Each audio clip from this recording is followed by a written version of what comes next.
আসছি পরের খবরে। স্কুল নির্বাচনে প্রার্থী দিতে পারল না তৃণমূল কংগ্রেস।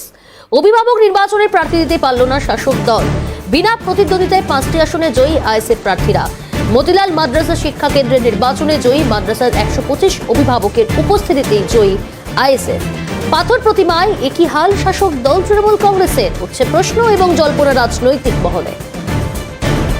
বিনা প্রতিদ্বন্দ্বিতায় জয় সেখানে আইএসএফ এর।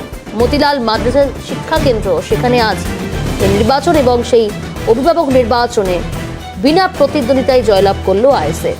স্কুল নির্বাচনে প্রার্থী দিতে পারল না রাজ্যের শাসক দল তৃণমূল কংগ্রেস।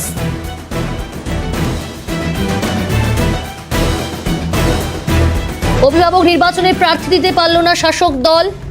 বিনা প্রতিদ্বন্দ্বিতায় জয়লাভ আইএসএফ এর। 5টি আসনে জয়ী আইএসএফ প্রার্থীরা।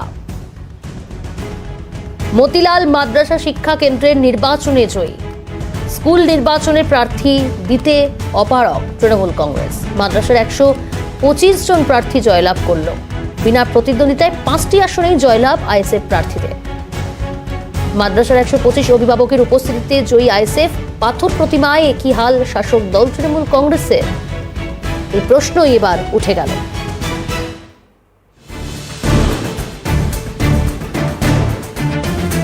কথা বলবো আমাদের সঙ্গে টেলিফোন লাইনে রয়েছে আমাদের প্রতিনিধি সৈকত। সৈকত, কেন রাজ্যের শাসক দল তৃণমূল কংগ্রেস এখানে প্রার্থী দিতে পারল না?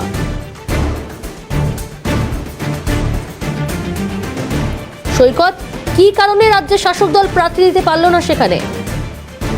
দেখো, একদমই যেটা দক্ষিণ 24 পরগনার কিন্তু পাথর প্রতিমার ধরপুর পঞ্চায়েতের মতিলাল মাদ্রাসা, সেখানে এই মাদ্রাসা শিক্ষা কেন্দ্রের নির্বাচন ছিল। প্রতি 3 বছর অন্তর এখানে নির্বাচন হয়। গত নির্বাচনে এখানে জয়লাভ করেছিল তৃণমূল, কিন্তু এবারে দেখা যায় সেই শাসক দলই কিন্তু কার্যত কোনো প্রার্থী দিতে পারেনি। তারপরে যেটা এলাকার তৃণমূল বিধায়ক পাথর প্রতিমার শ্রমিক জানা, তিনি যেটা জানিয়েছেন যে সন্ত্রাসের কারণে নাকি ওই এলাকায় নির্বাচনে তারা প্রার্থী দিতে পারেননি। তবে যেটা বিরোধীরা অভিযোগ করছে বা ইয়েতে অভিযোগ করছে, এখানে কিন্তু প্রার্থী দেওয়ার মতো অবস্থায় নেই তৃণমূল। কারণ এই এলাকার যে মূল সাংগঠনিক তৃণমূলের স্তরে যে নেতা বা যে সাংগঠনিক নেতৃত্বরা দেখভাল করছেন, তারা খুব একটা বড় অঙ্কের তারা কিন্তু জয়েন করে কার্যত আইএসএফ। তারপর থেকেই কিন্তু ওই এলাকায় তৃণমূলের দিক ক্রমশ দুর্বল হতে শুরু করে, এমনটাই কিন্তু দাবি আইএসএফ এর। এরপর দেখা যায় যে এই এলাকার যে গঙ্গাধরপুর গ্রাম পঞ্চায়েতের যে মতিলাল মাদ্রাসা শিক্ষা কেন্দ্র, তার নির্বাচনে 5 জনই মনোনীত হন আইএসএফ এর উপস্থিতিতে। 5 জন তারা অভিভাবক সদস্য, তারা ইতিমধ্যেই কিন্তু নির্বাচন হয়ে গেছে এবং তারা মনোনীত হয়েছেন সদস্য হিসাবে। কিন্তু কেন প্রার্থী দিতে পারলো না তা নিয়ে কিন্তু এই লোকসভার মুখে কার্যত বড় প্রশ্নচিহ্নের মুখে শাসক দল। প্রিয়াঙ্কা, ধন্যবাদ সৈকত। কথা বলছিলাম প্রতিনিধি সৈকত ঘোষের সঙ্গে।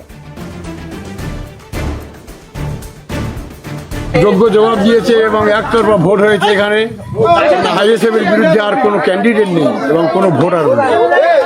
84 জন উপস্থিত ছিল 120-র মধ্যে। এলাকার মানুষ, জনসাধারণের উপরে তো আমরা কেউ নই। জনসাধারণ যেটাই ভালোবাসবে সেটাই করবেন।